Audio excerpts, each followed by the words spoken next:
Hi friends, இன்றைக்கி அறுவடை பார்க்க போகிறோம் வாங்க. ஃபஸ்ட்டு இந்த மாதிரி பூ நம்ம வீட்டில் நிறையவே காய்க்கும். வாங்க நெக்ஸ்ட் அறுவடையை பார்க்க. அடுத்தது நம்ம வீட்டில் காய்க்கக்கூடிய நிறைய காய்ச்சி வரக்கூடிய பொருள்னால் எலுமிச்சை பழம் மட்டும்தான். வாங்க இப்போ காட்டுறேன். இங்கே பாருங்கள் எவ்வளோ இருக்குது.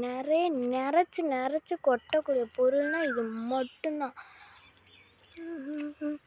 நல்லா ஹைட்டாகவும் இருக்கும், நல்லா ஃப்ரெஷ்ஷாகவும் இருக்கும். இப்போ தான் கொஞ்சம் காய் விட்டுருக்கு, கொஞ்சம் பழுத்துரும் கொஞ்சம் நாள் எடுத்து. நம்மள்கிட்ட 2 மரம் இருக்குது. வாங்க இன்னொரு மரத்துக்கிட்ட போகிறோம். இந்த மரமும் அப்படி தான், என்ன இப்போ கொஞ்சம் காய் விட்டுருக்கு, அவ்வளோதான். நல்லா பழுத்தது உள்ளே இருக்குது பாருங்க, உள்ளே அந்த மேலே இருக்குது பாருங்க, செம்மையாக பழுத்துருக்கு.